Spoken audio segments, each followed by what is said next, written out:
Aujourd'hui, je vais vous partager des alternatives pour remplacer les allergènes en cuisine.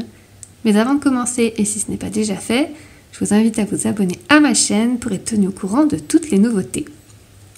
Alors, comment remplacer les allergènes en cuisine quand on ne peut pas manger d'œufs, de beurre, de crème fraîche, de lait de vache, de blé, d'arachide ou encore de fruits à coque? On va voir ça ensemble, je vais tout vous dire. En numéro 1, comment remplacer les œufs? Pour lier les pâtes à biscuits et les gâteaux, vous pouvez utiliser de la banane écrasée, de la purée de fruits, de la purée de châtaigne, du tofu soyeux ou encore du tapioca. Pour lier les pâtes à tarte et galettes végétales, vous pouvez utiliser de la crème de soja, de riz, de quinoa, de sarrasin, de la purée de noix de cajou ou encore de l'arrowroot. Pour lier les garnitures et les gratins, vous pouvez utiliser du tofu soyeux auquel vous ajouterez de la farine de pois chiche. Pour remplacer les blancs d'œufs, vous pouvez utiliser du tofu soyeux ou encore de l'aquafaba, qui est l'eau de cuisson des pois chiches. Pour remplacer la gélatine animale, vous pouvez utiliser de l'agar-agar.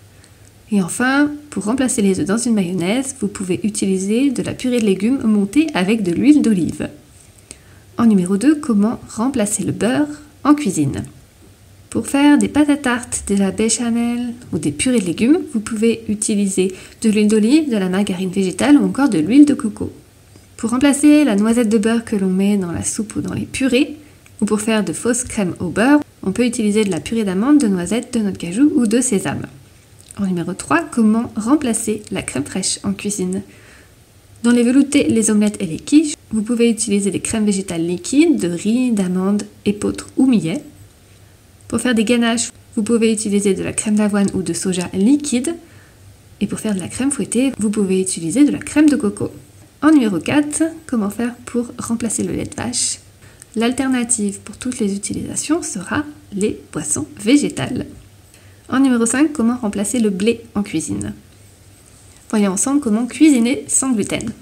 Pour éviter le côté friable des farines de pois chiches, quinoa, châtaigne ou millet, vous pouvez utiliser de la farine de riz complet ou demi-complet.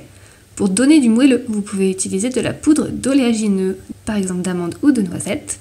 Pour donner une texture poudreuse au crumble, vous pouvez utiliser de la farine de noix de coco.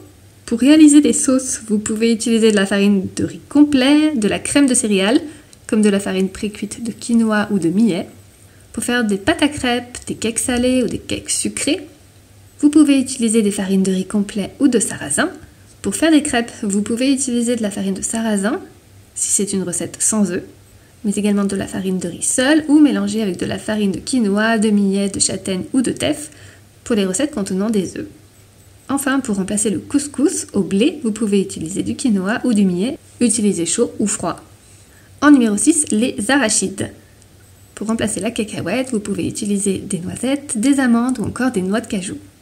Et enfin, en numéro 7, comment remplacer les fruits à coque en cuisine. En purée, vous pouvez utiliser de l'huile ou de la crème de coco, mais également de la purée de souchet ou de chanvre. Et enfin, pour remplacer les fruits à coque en poudre, vous pouvez utiliser de la noix de coco râpée ou en farine. Merci beaucoup d'avoir écouté jusqu'au bout et j'espère que ça vous a plu. Je vous invite à dire en commentaire si vous êtes allergique à un ou plusieurs des aliments que j'ai nommés dans cette vidéo, que ce soit les œufs, le beurre, la crème fraîche, le lait de vache, le blé, les arachides ou encore les fruits à coque.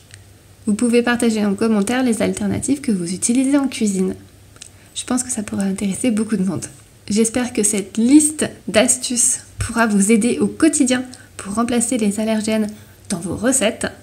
N'hésitez pas à liker et à partager à des personnes que ça peut intéresser et aider. N'oubliez pas de vous abonner pour être tenu au courant de toutes les nouveautés et moi je vous dis à très bientôt et d'ici là, prenez soin de vous.